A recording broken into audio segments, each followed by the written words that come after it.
It's time for women to take control of creating their own career paths, becoming engaged leaders that others can't ignore, and changing the status quo of corporate leadership. Because today's business cultures are just not cutting it for the people, the leaders themselves, and the businesses. Our guest, Sabine Gideon of Gideon Enterprises, is here to help all of us learn how to become the engaged leader that demands power, influence, and authority. Help connect on a personal level with your own people so that you understand what they need to be successful, and in turn, you're successful. And how to stop minimizing your worth by being empowered versus you're already powerful. All this goes hand in hand with providing the support and leadership your people and company wants, even when it comes to having difficult conversations with them. So let's become those powerhouse leaders. Stay with us. Welcome to Shedding the Corporate Bitch, the podcast that transforms female corporate executives into powerhouse leaders by showing them how to shed the challenges and overwhelm, along with any fear, insecurity, self-doubt, and negativity holding them back. I'm your host, Bernadette Bose of Ball of Fire Coaching, bringing you powerhouse discussions each week to share tips, advice, and sometimes tough love so you create the riches in your work and life you deserve. Sabine, welcome. How are you? I am well. Thank you so much, Bernadette, for having me. I'm excited to be here. Oh, I'm excited to have you here. And we're going to be talking a lot about a lot of different things: engaged leadership, gender equity, social capital. But before we do, I always like my listeners and viewers to get to know the guests on a more personal level so they can relate to them and maybe find an opportunity to connect. So what should we know outside of the workplace about Sabine? Yeah, thank you for that question. And so as I was sharing with you before, I'm actually an immigrant from Haiti. I migrated here just shy of 4 years, being 4 years old. And I grew up in Connecticut. And so now I live in San Diego, California, which I feel like is the opposite side of the world. But, having been an immigrant and first generation of a lot of things, I had to learn a lot of things the hard way, which is why I'm excited to have this conversation, because I think it is my background and my earlier upbringing that helped me navigate the world of corporate and now entrepreneurship in the way that I've been able to do so. So I'm excited. Yeah, good. And what took you out to San Diego, though? Oh, that is a long story, but I'll make it short.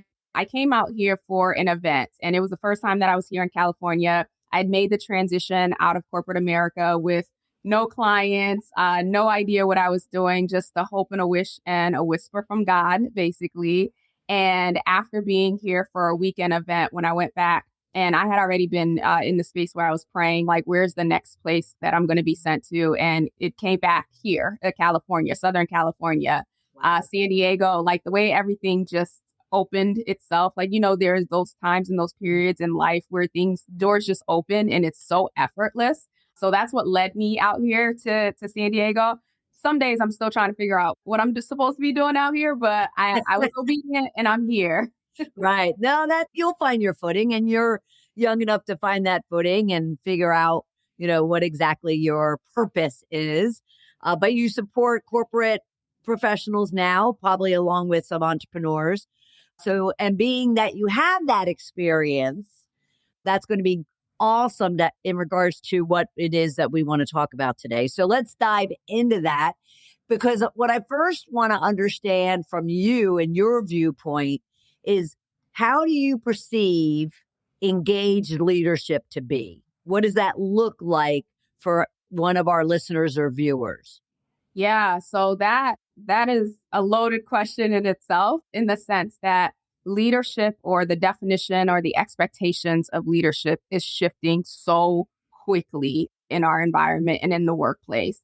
So I know people are tired of hearing about the pandemic, but really it is the catalyst for so much of the change that we've seen. So, we went from environments where it was very command and control, hierarchical, and that's how it was. Where now we're seeing the shift of, almost like the inmates are running running the shop here, in the sense that employees are recognizing like, hey, we spend a lot of time here. And therefore, we want to have a say in what our day to day looks like. We want to have a say in the decisions that are impacting us. And it's really challenged leaders to move away from, hey, all I'm going to focus on is, these core competencies, as you know, right? Like the traditional core competencies of business acumen, strategic thinking, and all those pieces. Those are important. Don't get me wrong. We need that. We need that piece.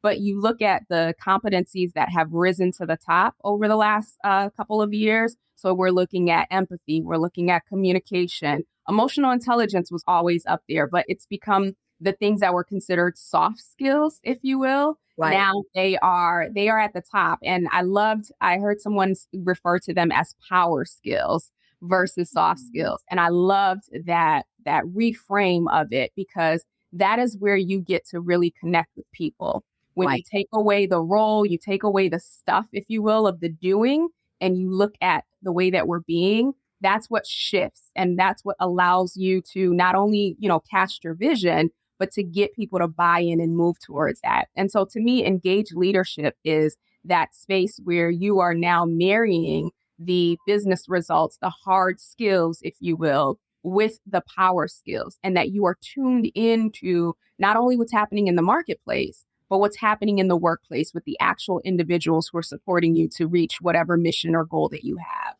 Love that. Absolutely love that. And what really was popping up for me at first, I'm sitting there going, yeah, they need to figure out how to be more flexible and more adaptable and whatnot. But yet you brought in the whole empathy, the emotional intelligence aspect of it, meaning go to heart, right? It's go heart to heart as opposed to, almost brain to brain. We need to get, more empathetic. Leaders need to be more engaging, more collaborative, get to know their people. Is that what you would Absolutely. include in all of that? Absolutely. Absolutely. And, even in my book, I talk about redefining and rehumanizing leadership. And I think that is such a key piece. And we need to rehumanize leadership, not just with the people who are sitting in the seats of power, but rehumanizing how we lead ourselves, rehumanizing how we lead in our homes and our communities and everything else. That, it starts with who we are being versus who we are doing, because who our being is always going to reflect in how we show up and what we do.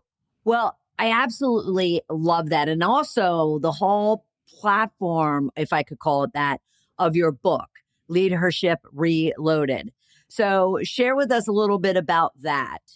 Yeah, I'd love to. So, what inspired it was really, again, the pandemic, and not necessarily the pandemic, but the conversations following the pandemic. So, as we know, there was a period of time where there was a mass exodus of individuals leaving their jobs. And when they started to look at the data, they realized that a lot of the people who were impacted and who were making those decisions were women, either because they were now school teachers or they were caretakers, or, the weight of everything. They just couldn't do it anymore because they were leading at home, they were leading in the workplace. And so what I was triggered by was the narrative, where it wasn't this appreciation of the fact that women had been carrying so much in the workplace, in the home, in the community. It was just like, oh, they caused the great resignation. And so it was one of those, everyone has those catalyst moments, right? Of those triggering moments where it's just like, wait a minute, wait a minute. Do you not recognize the weight that we had? And then the other piece that triggered me was that women in general, and I know I'm generalizing here, that though we carry this weight in society, there's almost a depreciation of our own value that we have agreed to, if you will, based on societal norms. And I just wanted to shift that narrative, because there are women who are plowing. There are women who are game changing. We may not all end up on the Fortune, top whatever list, but there were women in our day to day community who had been doing the work or sharing that passion. And so I wanted to create the space where I shifted it away from victimization, if you will, to the place of not even empowerment, but women standing in their power and standing in their truth and being able to own this is what I do. This is who I am. And this is how I navigate the world. And this is how we, not to bash men by any means, but this is how we ensure that there is balance and the world operates in the way that it needs to. Right. Fair enough. Fair enough. So you made mention in that piece about we've agreed to it. So break that down a little bit so we can all get real as far as what your observations, were around us agreeing to the devaluing of our almost like our social capital. Yeah, great question. And so I know that is a harsh thing to say in a very broad generalization, right? So I'll put it out there. But when I think about narratives, and I'll give an example of something that I hear quite often, and I'm sure you do too, right? So conversations around imposter syndrome, right? So, at one point it was great. And this is my opinion. At one point it was great because it finally gave language to that feeling that we all, or that experience that we all had. But you notice how here we are still in 2024, we're referring to imposter syndrome and it's always targeted towards women. Men and women experience imposter syndrome, but it went from something that was meant to empower us in a sense for us to give language to now it becomes the thing that we identify with as, okay, I have imposter syndrome, which is fine because we all experience it. But now it's a hit. Like, I feel like it is a hindrance. Another thing is this whole notion of, the empowered woman. Right. And so, again, at one point, it was about like, yes, you are great, you are powerful. But then, when you really dig down behind it, at least from my perspective, when we think about empowered, right, there's a level of that, or there's a undercurrent of that almost insinuates that it was power being given, right? That it is almost a permission that we've been given to quote unquote be empowered. Why are we empowered and why are we not powerful? Right. We don't go around talking about men being empowered, right? They just stand in their power. So it's been a couple of things that I've noticed that, not only were they assigned to us, but that we received and we accepted and we welcomed and we just kind of stood there versus questioning, well, why am I empowered and not powerful? Right. All I can say is amen. Amen to that. And I think I even, if I look back, not in the last like 10 years, but prior to that, I probably would have to agree that I gave a lot of my power away by finding that it's around empowerment and not the fact that I was powerful and I had influence and I had value and worth. So yes, I can see how that continues, just like you said, in regards to your observations. So what do you say to women that are kind of allowing, that ownership and that diminishing of their worth and power? What would you say to them to get them to shift from that? Yeah. So I start with two questions, and they are simple questions, but by far the hardest questions for most people to answer. Who are you and what do you want? And again, very simple Yeah. questions. However, they're hard to answer because in working with clients, and I've asked this question even at workshops, who are you? And everyone goes through, well, I'm a mom, I'm a daughter, I'm a this, I'm the VP of this, I'm the executive of that. Okay, let's get through the titles. Let's get through identities. Let's strip all of that away. Right. Who are you? And the truth of the matter is most people can't answer that question. Most people are stumped. Right. Because we have taken on the identities that have been given to us since childhood, basically. And, we get to a place where we've become all of these things that people, society, our family, culture, you name it, said that we have to be, that we're not even showing up as our authentic self. And as much as that word authentic gets thrown out, right? The truth of the matter is a lot of us, we are being who we thought we needed to be, who we were told we were. And so when you go through that process, and it's a process, don't get me wrong, like you're not answering that question in one sitting. If Right. you do, like you should bottle that up and start selling it. This is a process of shedding and, decoupling other people from yourself to get to the essence of who you are. Because when you get to that place, when you strip everything else, that's where your power is found. That's where your identity is found. That's where your confidence is rooted in, because no one can take that away from you because no one has given it to you. Right. And then from that place, you answer the question, well, what do I want? Then at that place, you are now in your creative power. You are then deciding consciously what it is that you want to create in the world around you. And, for people, even if they are in a corporate environment, that could just be, this is the type of team that I want to create, or this is the type of culture that I want to create within my team or within the organization or within, whatever the sector it is that I'm working in. This is the type of culture I want to create in my household. So we get to then move away from being unconscious in our day to day of just like, I go to work, I do the thing, I come home, to no, I am actively co-creating what my experiences are and the experiences of those around me. Yeah. Yeah. Powerful, powerful, powerful. The who that you talked about, is there multiple layers to it in your mind? One, the bigger one being the fact that it's all the labels that society and has put on us and that we've just become accustomed to over the years through our life. Could a second layer be that there's individuals, many women, that are fearful of acknowledging who they are truly, because that could bring up a whole slew of other insecurities and fears that they have? Yeah, all of the above.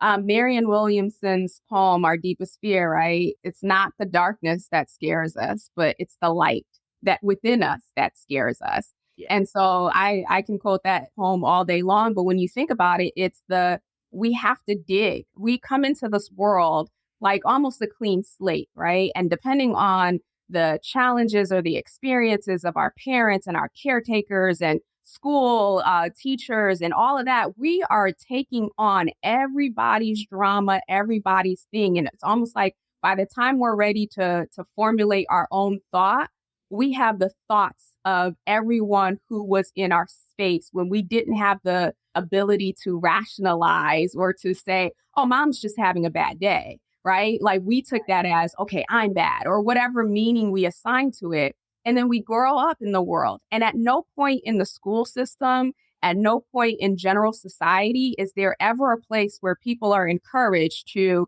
take some time to get to know yourself. We expect people at the age of 18 to decide what they're going to be for the rest of their lives.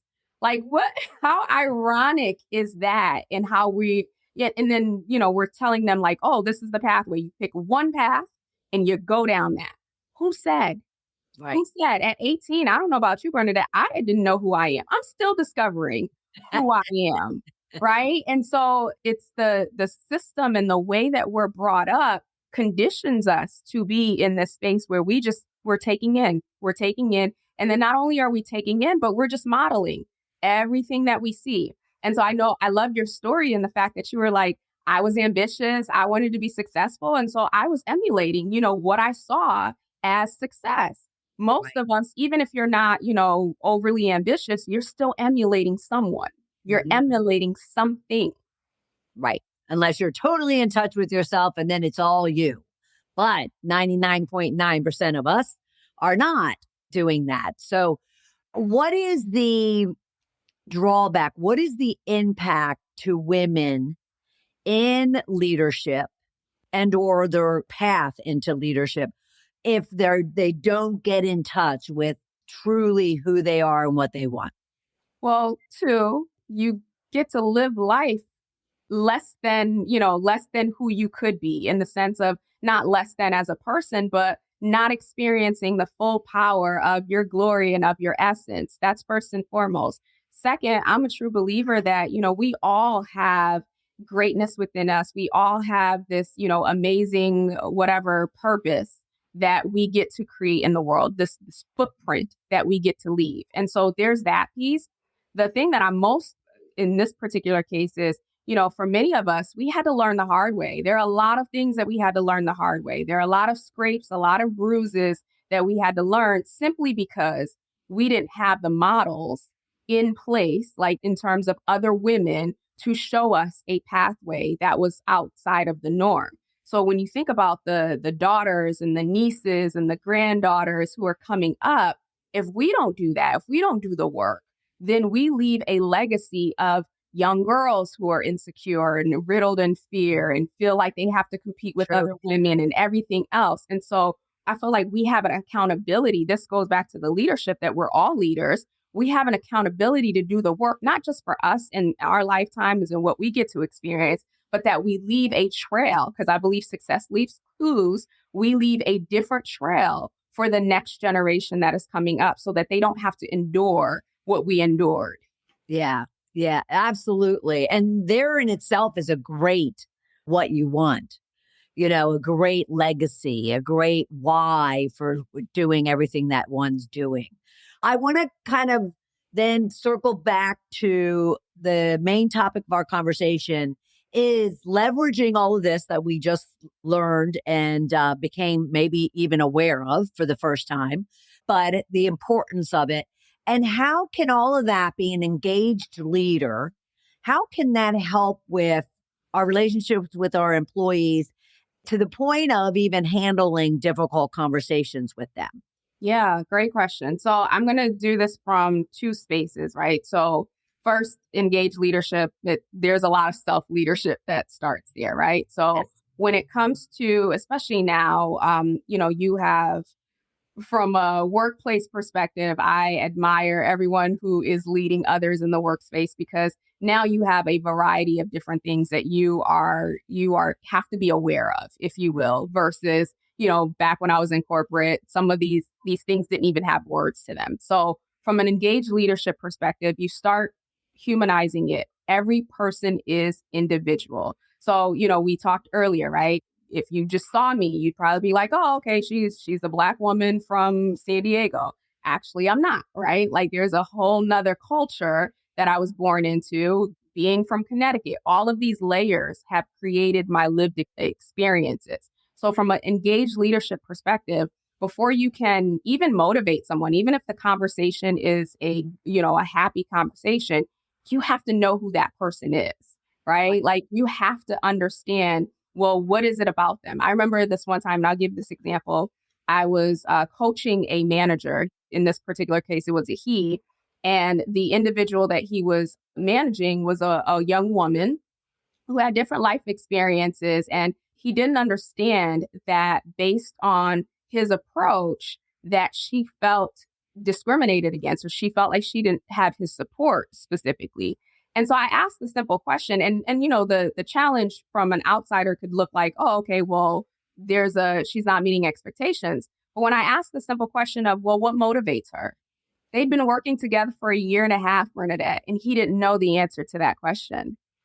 And Mm. so when you think about engaged leadership and having conversations, this is a human being, right? You can only get people to come along when you understand what's the with them. And for those, with them is what's in it for me. And so part of that is getting to know your people. What motivates them? Where do they light up? What are the things that they don't necessarily like to do?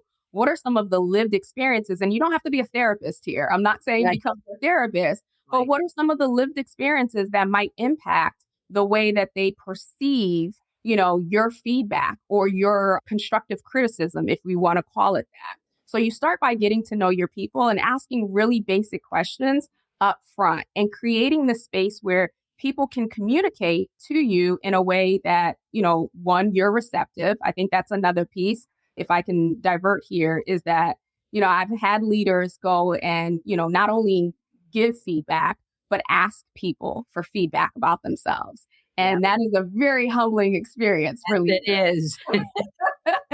Very humbling. But the point is, you have to be able to receive that feedback, because it is a gift. It is a gift, and take action based on that feedback. So anytime that you're giving someone feedback, it should always be a two-way street. Imagine being in a relationship where you are always telling the person what they weren't doing or what they were doing right, and no one ever said anything to you. It doesn't benefit you. Yeah, absolutely. Absolutely. We have a lot of discussions here about feedback and the importance of it. And so, therefore, are you saying that if you're getting to know your people, you know what motivates them, you know what they want, what they don't want, how they want to be communicated to, how they don't? Are you saying that it then makes the difficult conversations you need to have with them and that difficult feedback that you have to deliver to them easier? Absolutely. Absolutely. I mean, it's like if a stranger walked up to you and they were like, "You're ugly." You'd probably look at them like, okay, something's wrong with you, whatever, right? But if someone you cared about or someone who cares about you says that, you're going to have a deeper emotional connection Right. to what it is that person says. It's the same thing. Please don't tell your people they're ugly. But the point is, it's if people know where the heart from which your feedback is coming and they understand it. I watched something recently. It was a clip by Adam Grant, and he says before he gives people feedback, he'll say something to the effect of, "I'm going to give you this feedback because I know you and I trust that you're smart enough," or what, however he put it, to rise above this, right, Yeah. or to rise to this. And so he elevated that person. He encouraged that person before he gave the feedback. Right. And so that's people. We're Yes. people. We Yeah. want to be encouraged. We want to be motivated, and we'll take feedback, but with the heart that this person who's giving the feedback actually wants to see me win and wants to support me so that I could get to the next level. Gosh, yes, I absolutely agree. And I know exactly which Adam Grant clip that you were talking about. I saw the same one, and it's so dead on. And how do you kind of inform your clients to look in the mirror and think about what do you want in regards to feedback from your peers, your employees, your people, or I'm sorry, your bosses, and therefore isn't that what your employees would want too? Yeah. Does that make sense? It does. It does. And so I'm thinking about a client in particular. And in this case, this person wanted to give some feedback to someone that they were coaching or they were mentoring. The way that the organization is structured. The person is working on their project, but it's not a direct report. And so as we're going through the coaching process and the feedback for this person to give, the client had some resistance because they were like, "I don't need that. Like, I don't do that with my manager, or I don't get that." And I was just like, pause. We're supporting this person. Right. This is what this person needs. You may not need that, or you may not get that. Yep. It doesn't mean that it's not needed, and it doesn't mean that it wouldn't support you. So I think the other piece too is oftentimes we lead and we coach and we mentor in the same manner in which we were led and we were coached and we were mentored, which again, it makes sense, right? We're modeling what's in our environment, but at some point we have to say, okay, just because I was coached and mentored and led that way, was that the best for me? Did I appreciate that? Did I gain anything out of that? If I could go back to a younger version of myself, what would she have needed? And then show up. I mean, obviously, don't project that onto the other person, but show up as what you needed, not what you necessarily got or experienced. Absolutely. And wouldn't you say to that person, go and ask for the information you want? Right. If you want this, now you can go and ask and tell your boss what it is that you need and want in order to be, more successful. I love this. I mean, we could go on forever. And there's so much more we could talk about. So we'll definitely have to kind of like think about how we can bring you back. But what would you leave our listeners and viewers with when it does come to being an engaged leader and using it in all the ways of building their own social capital, their own influence, their own power, and it supports their employees and providing and helping with difficult conversations. But what would you say to them so they can be that powerhouse, as we say here, leader? I'll use a quote from Oprah. You get what you have the courage to ask for. I think I'm paraphrasing here, right? So this goes both ways. When it comes to you leading others and understanding how to best lead them, it starts with asking them, how can I best lead you? How can I best support you? What is it that you need?